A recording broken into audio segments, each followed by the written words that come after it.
روژې د اجر او ثواب په باره کې الله جل جلاله فرمایلی دي چې روژه زما لپاره ده، اجر او ثواب یې زه ورکوم. ښه راغلاست. د روژې ماښام خپرونه د کوربه زه عبدالواسع احمدي یم. پیل یې په یو حدیث شریف کوو، خو نننۍ خپرونه کې تکړه ملګری حکمت عادل لرو چې له ده سره زموږ د بحث مستقیمه اړیکه د روژې سره ده. راسره پاتې شئ.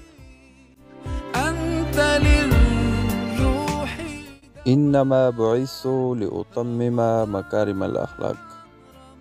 صحیح ژباړه: په تحقیق سره چې زه له بشپړو اخلاقو سره رالېږل شوی یم.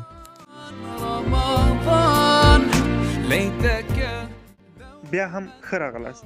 لکه څنګه چې مخکې مې وویل په خپرونه کې راسره میلمه حکمت عادل دی.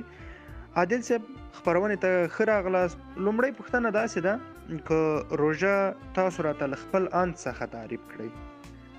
ډیره زیاته مننه احمدي صاحب. په سر کې خو تاسو ته او ستاسو د خپرونې قدرمنو مینوالو ته سلام، آداب او احترام. روژه خو لکه څنګه چې علماء کرامو هم بیلابیل تعریفونه ورته کړي دي، د عوامو خلکو ته هم دا معلومات شته، ټولو مسلمانانو ته دا معلومات شته چې روژه څه ته وایي. خو زما په نظر روژه د الله جل جلاله لخوا د مسلمانانو لپاره یوه تحفه ده، یو فرصت ده چې مسلمانان په دغه میاشت کې د ګناهونو له هغه درنو پیټو نه، د ګناهونو له درنو انبارونو نه، همدارنګه له ناوړه عادتونو نه، له ناوړو کردارونو نه په دې کې ځان خلاص کړي.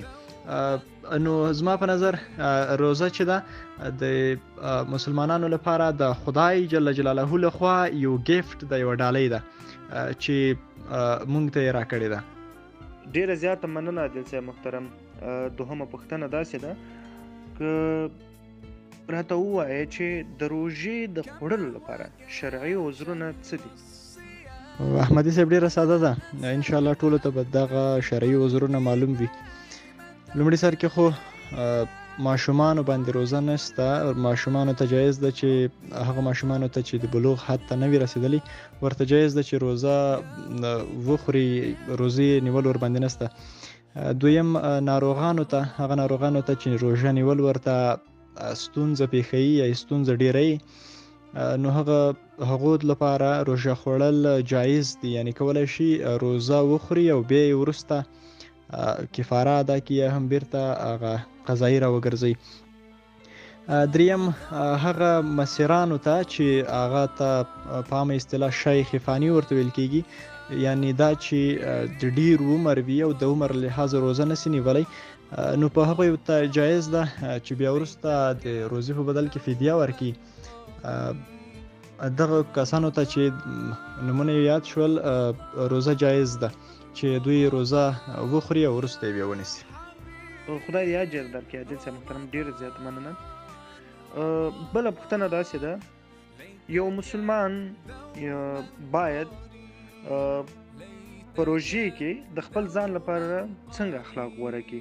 دی باید په ټولنه کې په کلي او کور کې له کوم ډول رویې څخه کار واخلي؟ احمدي صاحب د اخلاق په تړاو کې وایم، اخلاق که په روزه کې وي او که بغیر له روزې وي نو د اسلام مهم اصل ده. په روزه کې هم باید یو روزتي خپل اخلاق سره ډیر پام وکړي. هغه د روزې له آدابو څخه یو اخلاق ده. که ووایم چې الله جل جلاله په فرایضو باندې خوښیږي خو په آدابو باندې تر ټولو ډیر خوښیږي. لکه لمونځ کې چې کوم مستحبات دي، آداب دي، په لمانځه په ترسره کولو باندې الله جل جلاله خوښیږي، خو دا چې آداب یې وساتل سي، د آدابو رعایت یې وساتل سي، ډیر پې خوښیږي. نو روزه هم همداسې ده، باید هغه اخلاق هغه آداب وساتل سي. له نورو سره که څوک بدخلقي کوي، همدارنګه بد اخلاقي کوي، له نورو سره ګزاره سخت وي، د نورو ګزاره ورسره سختېږي، نو یوه بشپړه روزه نسو ورته ویلی، یو بشپړ روزتي نسو ورته ویلی. عموم کې که ووایم بغیر له اخلاقو بغیر له آدابو روژه نیمګړې ده، پوره او تکمیله روزه نسو ورته ویلی. ډیره زیاته مننه عادل صاحب محترم. واقعیت چې ښې لارښوونې مو وکړې، هیله ده چې اوریدونکو دغه د تا خبرې پوره اورېدلي.